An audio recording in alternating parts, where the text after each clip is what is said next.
What's going on, guys? Welcome on back. This is going to be Second and Short, the NFL podcast radio show with your host, Tyler Louder, the top 5 free agents in the NFL and where I think they will land. We're going to start with the number one guy on everybody's list, and that is Chris Godwin. Let's dive on in. Chris Godwin is getting looked at as a premier number one wide receiver on any franchise that would sign him. In my opinion, he is going to stay with the Tampa Bay Buccaneers. Now, let's give some reasons on why he's so good. Over this past season, in 12 games, he accomplished 840 yards, 84 targets, 65 of those were receptions, with 7 total touchdowns. He's eclipsed over 7 touchdowns 3 consecutive seasons, over 800 yards 3 consecutive seasons. Now, mind you, he only played 12 games. With that in mind, that just kind of shows how good he actually is, especially on a team that has Mike Evans. Antonio Brown's playing the second half. They had Rob Gronkowski. They spread the ball around. Running backs were getting some receptions as well. But Chris Godwin is a guy that is, in my opinion, going to overtake Mike Evans as the number one receiver on that team. And with doing that, they need to pay him some money. I think he has a huge influence on this team and their Super Bowl run throughout the season. And I think letting him go in free agency could be a huge mistake that they just should not let happen. And I get it that he's saying he's not going to take a discount, but he wants to stay with the team, but he wants to get his money. It's a huge back and forth thing for a guy that literally just turned 25 this past weekend. He's going to want to get his money, and that's understandable. But to have the most success in his career, he needs to stay in Tampa Bay, work with Tom Brady, who, let's be real, Tom Brady could play for another 4 or 5 years. And so you could have that camaraderie, and you already know the system, and Bruce Arians is a good coach. And that culture is just so strong right now down in Tampa Bay that staying there is key. Now, the past couple of years, he has missed 6 games the past 2 seasons, so it's got to be some worry here. But realistically, if Mike Evans is going to take less money and allow Tampa Bay to sign you, take the money, get your guarantees. Once you get your guarantees, go out there and deliver again. Number 2, Allen Robinson, the Chicago Bears.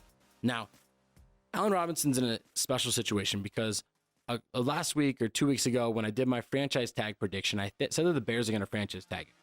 In my eyes, though, he's going to get franchise tagged and traded. He is a premier wide receiver. I mean, he's got back-to-back 1,000-yard seasons.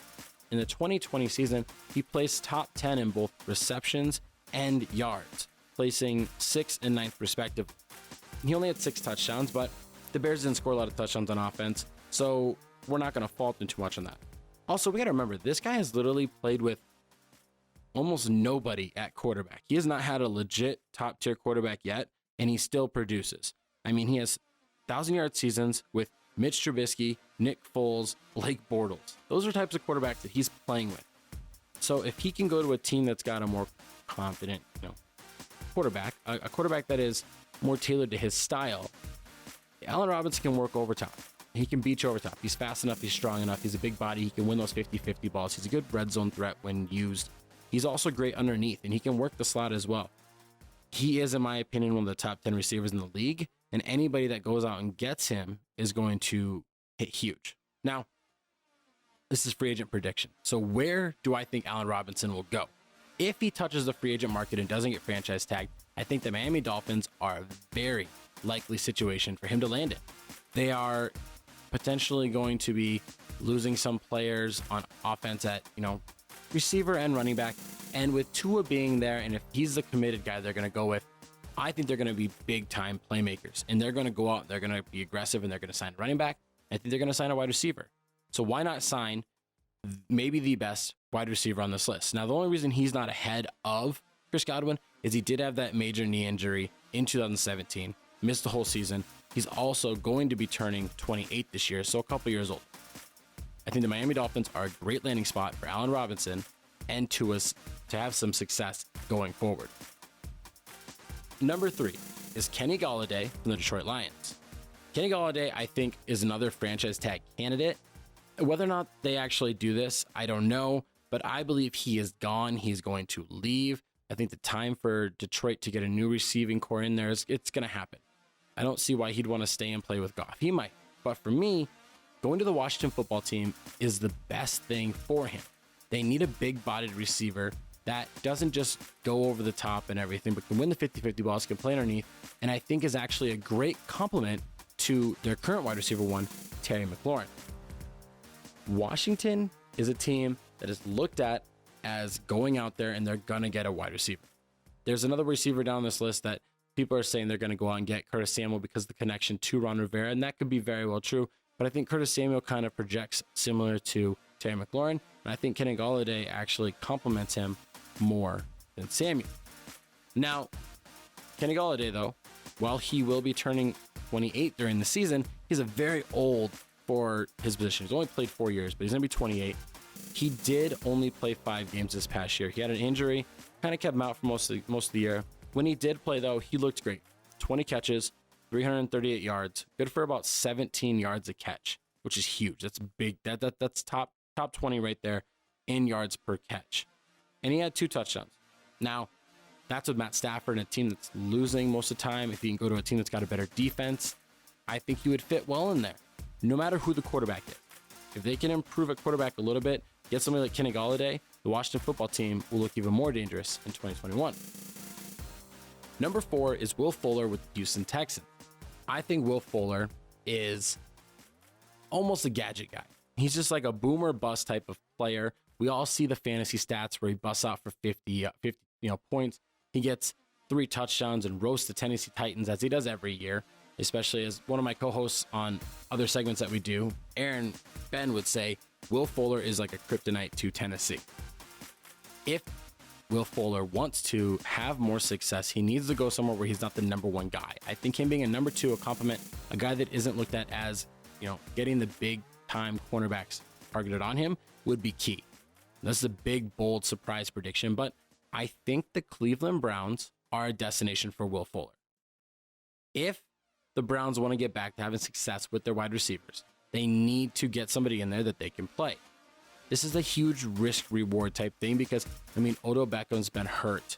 We've seen that Will Fuller's kind of been hurt. He's going to have a 1-game suspension for illegal use.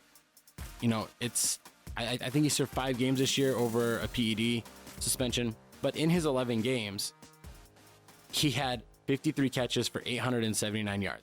He was good for 30th in the league in yards. And also he was good for 15th in the league with 8 touchdowns. Imagine if he would have played a full 16-game season, he would have been top 10 in all those categories. For the Cleveland Browns, it helps Baker Mayfield, helps get them back, especially if they're probably going to lose Rashad Higgins. Now, number 5 is JuJu SmithSchuster, somebody that a lot of people thought was going to be one of the best receivers in the league a couple years ago. He got on the cover of Madden. He's on commercials everywhere. Now he's on TikTok. However, I don't think he's going to stay in Pittsburgh. A lot of people want him to stay in Pittsburgh. They think he is a key to Big Ben's success. They think they work well together. And while I agree, I think he has gone to a big market. A guy like him that's got that big of a personality is going to get attracted to a big market where he can potentially be the man.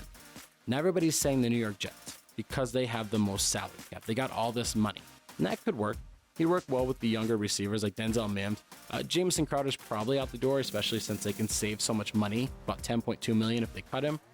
But I think he'd be a better fit for the New York Giants, who have been lacking that true number 1 receiver to go on the opposite side of somebody like Sterling Shepard.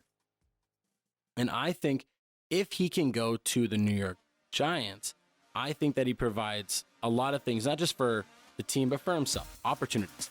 Big markets allow you to essentially make more money. He's full of himself. He's on TikTok, and I'm not dogging on this, but I think when the Giants have had 3 good receivers, I think they have looked the best.